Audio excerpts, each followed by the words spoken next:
Bismillahirrahmanirrahim. Assalamualaikum warahmatullahi wabarakatuh. Halo adik-adik semua dimanapun berada. Gimana nih kabarnya hari ini? Semoga adik-adik semua dalam keadaan sehat dan semangat untuk mengikuti pembelajaran hari ini. Nah, bertemu lagi bersama Kanana dalam program Smart School Dinas Pendidikan Sulawesi Selatan. Generasi smart berkarakter cerdas Ki.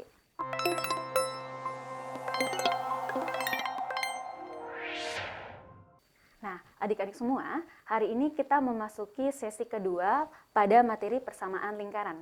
Nah, jadi ada dua submateri yang akan kita pelajari hari ini. Yang pertama terkait dengan kedudukan titik terhadap lingkaran, dan yang kedua adalah kedudukan garis terhadap lingkaran. Nah, untuk mempelajari materinya, adik-adik pastikan selalu menyediakan alat tulisnya ya. Oke, nah yang pertama kedudukan titik terhadap lingkaran. Nah, adik-adik bisa memperhatikan lingkaran yang diberikan. Nah, di sini kita memiliki lingkaran yang berpusat di P, kemudian ada sebuah titik, nah yaitu titik Q. Nah, kalau misalkan posisi titik Q ini berada pada lingkaran, nah maka kita menyebutnya yaitu titik Q berada dalam lingkaran. Nah, begitupun kalau misalkan titik Q tepat berada di garis lingkaran. Nah, di garis ini ya, berarti kedudukan titik Q itu adalah terletak pada lingkaran. Nah, ini tadi yaitu di dalam lingkaran, kalau ini pada lingkaran. Nah, kemudian berikutnya titik Q kalau posisinya di sini, dia tidak berada di dalam lingkaran maupun di lingkaran, berarti dia berada di luar lingkaran. Nah, kalau kita menganalisisnya secara geometri, kita akan mengetahui bahwa ketika titik Q berada di dalam lingkaran, maka dia memiliki jarak yang selalu lebih kecil daripada jari-jari dari lingkaran itu sendiri. Nah, taruhlah misalkan jari-jarinya yang ini, sementara bagian ini adalah jarak dari P ke Q. Nah, kemudian kalau misalkan sebuah titik berada pada lingkaran, maka jarak dari P ke Q akan selalu sama dengan jari-jarinya. Nah, begitupun ketika sebuah titik berada di luar lingkaran, maka memiliki jarak yang selalu lebih jauh dari jari-jari suatu lingkaran. Nah, itu secara geometri ya. Nah, secara aljabar kita bisa menentukan bagaimana kedudukannya dengan pemahaman konsep tadi. Nah, di sesi sebelumnya kita kan sudah mempelajari bahwa ada 3 bentuk persamaan lingkaran. Nah, untuk bentuk yang pertama, kita memiliki bentuk X kuadrat ditambah Y kuadrat sama dengan R kuadrat. Berarti ini adalah persamaan lingkaran yang berpusat di 0,0. Nah, ketika kita akan menghitung bagaimana kedudukan titik terhadap lingkaran ini, berarti taruhlah kita memiliki titik X1, Y1. Nah, maka adik-adik tinggal mensubstitusi nilai dari X1 dan Y1 ke persamaan lingkarannya. Nah, sehingga tadi sesuai dengan konsep geometri bahwa ketika nilai yang di ruas kiri ini lebih kecil dari jari-jarinya, maka dia akan berada di dalam lingkaran. Nah, kemudian kalau misalkan di ruas kiri akan sama dengan jari-jarinya, berarti dia tepat pada lingkaran. Nah, kemudian yang ketiga, ketika ruas kiri ini lebih besar daripada jari-jarinya, maka titiknya berada di luar lingkaran. Seperti itu ya. Nah, kemudian bagaimana kalau misalkan bentuk persamaan lingkaran pada pusat A, B? Nah, sebelumnya kita sudah mengetahui bahwa bentuk persamaannya kan yaitu X dikurang A pangkat 2 ditambah dengan Y kurang B pangkat 2 sama dengan R pangkat 2. Nah, sama halnya dengan bentuk yang pertama tadi, ketika kita akan mengetahui kedudukan dari X1, Y1 pada sebuah lingkaran, maka adik-adik tinggal mensubstitusi nilai ini ke dalam persamaannya. Nah, sehingga ketika diperoleh lebih kecil daripada R kuadrat, maka dia berada dalam lingkaran. Kemudian ketika dia sama dengan R kuadrat, dia tepat pada lingkaran, dan ketika lebih besar dari R kuadrat, maka titiknya berada di luar lingkaran. Nah, kemudian terakhir pada persamaan lingkaran yang bentuk umumnya. Nah, berarti bentuk umumnya tadi adalah X kuadrat ditambah dengan Y kuadrat ditambah dengan AX ditambah BY ditambah C sama dengan 0. Nah, yang akan kita hitung yaitu bagaimana kedudukan dari titik X1, Y1 pada persamaan bentuk umum. Nah, berarti langkahnya sama, yaitu adik-adik tinggal memasukkan nilai X1 dan Y1 ke dalam persamaannya. Nah, ketika nilainya lebih kecil daripada 0, maka titik tersebut akan berada dalam lingkarannya. Kemudian, ketika sama dengan, maka dia akan tepat pada lingkaran. Nah, terakhir ketika nilainya lebih besar dari 0, maka dia akan berada di luar lingkaran. Nah, jadi kalau kita memperhatikan ketiga bentuk persamaan lingkaran, semuanya memiliki pola yang sama, yaitu tinggal kita substitusi titik yang akan kita ketahui kedudukannya terhadap sebuah lingkaran ke persamaannya. Nah, ketika hasilnya lebih kecil dari jari-jari kuadrat, apapun bentuk persamaannya, maka kedudukan lingkaran selalu dalam lingkarannya. Kedudukan titik akan selalu berada dalam lingkaran. Nah, sementara untuk hasil yang selalu sama dengan, maka posisi atau kedudukan titik akan selalu tepat pada lingkaran. Nah, kemudian ketika hasilnya lebih besar dari 0, maka akan selalu berada di luar lingkaran. Seperti itu untuk menghafalnya. Nah, bagaimana contoh soalnya?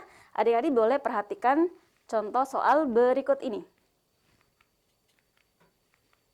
Nah, tentukan kedudukan titik A, yaitu 2, -5 pada lingkaran berikut. Nah, jadi diberikan 3 persamaan lingkaran. Jadi kita harus menghitungnya satu persatu. Nah, berarti ini adalah nilai X dan ini nilai Y. Nah, adik-adik boleh langsung substitusi ke persamaannya. Berarti untuk bentuk X kuadrat ditambah dengan Y kuadrat, berarti apakah akan sama dengan 25?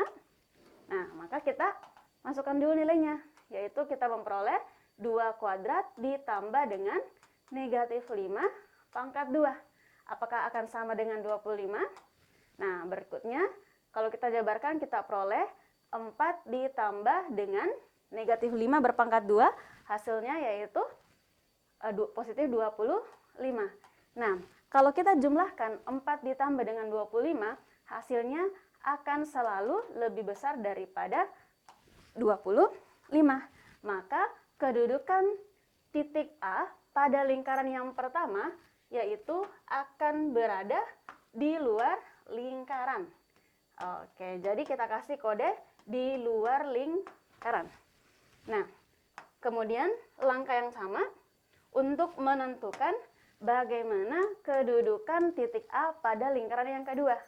Nah, berarti boleh kita langsung substitusi masuk nilainya, yaitu X dikurangi dengan, X-nya boleh langsung kita ganti aja ya.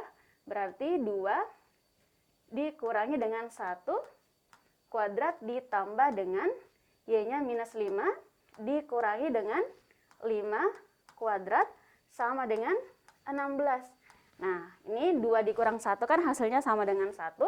1 kuadrat sama dengan 1 ditambahkan dengan -5 dikurangi dengan 5, hasilnya -10. Dikuadratkan hasilnya adalah 100. Nah, 100 dengan 16 itu kan lebih besar.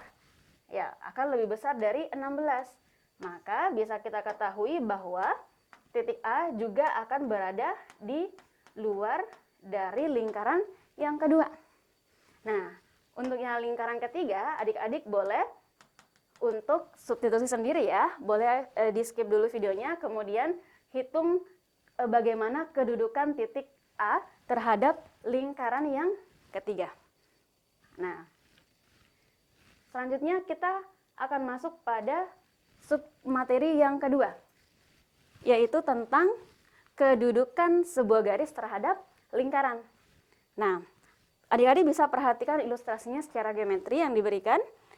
Nah, kalau posisinya dia tidak menyentuh lingkaran sama sekali, maka kita bisa mengatakannya dia tidak memotong lingkaran.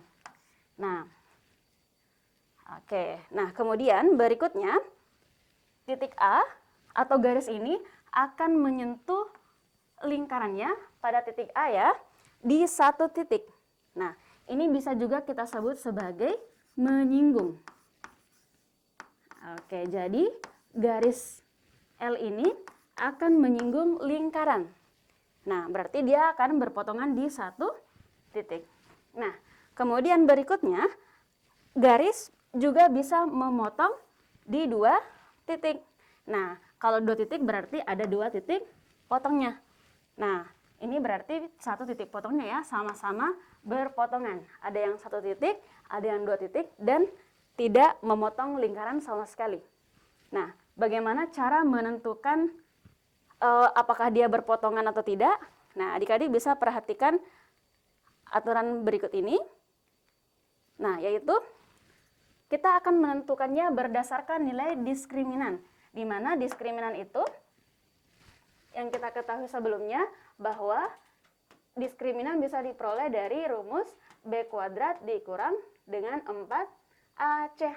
Nah, tentunya untuk menghitung diskriminan ini setelah kita menghubungkan antara dua persamaan garis, yaitu Y1 sama dengan Y2.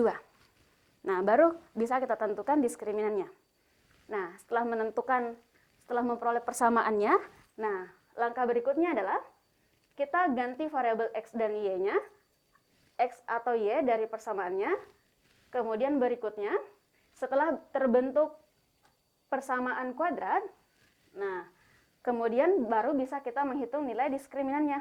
Nah, setelah dapat nilai diskriminan-nya, baru kita tarik kesimpulan. Apakah dia berada memotong di dua titik, ataukah satu titik, atau tidak memotong sama sekali.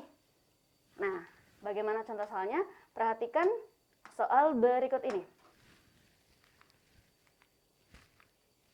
Nah, tentukan kedudukan garis Y sama dengan 2X dikurangi dengan 1 pada lingkaran X kuadrat ditambah dengan Y kuadrat sama dengan 4. Nah, jadi kalau kita perhatikan ini adalah persamaan garis linier atau garis lurus ya. Nah, berarti untuk mencari Y1 sama dengan Y2 itu sama saja maknanya. Kita substitusi persamaan garis linier ke persamaan lingkarannya. Maka akan diperoleh X kuadrat ditambah dengan Y kuadrat sama dengan 4. Nah, nilai dari persamaan liniernya tadi yaitu Y sama dengan 2X dikurang 1. Kita masukkan pada lingkarannya, akan diperoleh 2X dikurangi dengan 1 pangkat 2 sama dengan 4. Nah, adik-adik tinggal menjabarkan sampai kita peroleh bentuk dari persamaan kuadratnya. Nah, ditambah dengan ini 4X kuadrat, 2 kali 2X dikurang 1 hasilnya negatif 4X ditambah dengan 1. Kalau 4-nya kita pindah ruaskan akan diperoleh dikurangi dengan 4 sama dengan 0. Nah, selanjutnya kita sederhanakan, diperoleh X kuadrat ditambah dengan 4X kuadrat hasilnya sama dengan 5X kuadrat. Nah, kemudian dikurangi 4X, 1 dikurang 4 hasilnya negatif 3 sama dengan 0. Nah, dari bentuk persamaan kuadrat ini bisa kita ketahui bahwa nilai A-nya sama dengan 5. Nah, di mana nilai A itu akan selalu merupakan koefisien dari X berpangkat 2 dan B-nya itu adalah koefisien dari X yang berpangkat 1 atau variabel berpangkat 1 yaitu sama dengan negatif 4. Kemudian C-nya itu adalah konstanta yaitu negatif 3. Nah, barulah kita menentukan berapa nilai diskriminannya. Nah, diskriminannya kan diperoleh dari rumus B kuadrat dikurangi dengan 4AC. Nah, adik-adik tinggal substitusi nilai yang diperoleh tadi. B-nya sama dengan negatif 4 dikuadratkan dikurangi dengan 4 kali A-nya sama dengan 5. Kemudian C-nya sama dengan negatif 3. Nah, Kemudian berikutnya kita sederhanakan, diperoleh positif 16, kemudian negatif, adik-adik boleh perhatikan di sini ya, negatif dikali dengan negatif, nanti hasilnya akan positif. Nah, berarti ditambah dengan, ya, 4 kali 5, 20, 20 kali 3 sama dengan 60, berarti hasilnya sama dengan 76. Nah, nilai diskriminan ini kan lebih besar daripada 0 kan, berarti ketika D-nya lebih besar dari 0, maka dia akan memotong, ya, dia akan memotong lingkaran di dua titik yang berbeda. Oke, nah jadi seperti itu langkahnya. Nah, jadi adik-adik itu bisa diperhatikan ya, bahwa kita bisa menentukan bagaimana kedudukan dari titik terhadap sebuah lingkaran, begitupun garis terhadap lingkaran. Jangan lupa untuk selalu mereview materinya ya. Oke, sekian untuk sesi ini. Kalian tutup. Assalamualaikum warahmatullahi wabarakatuh.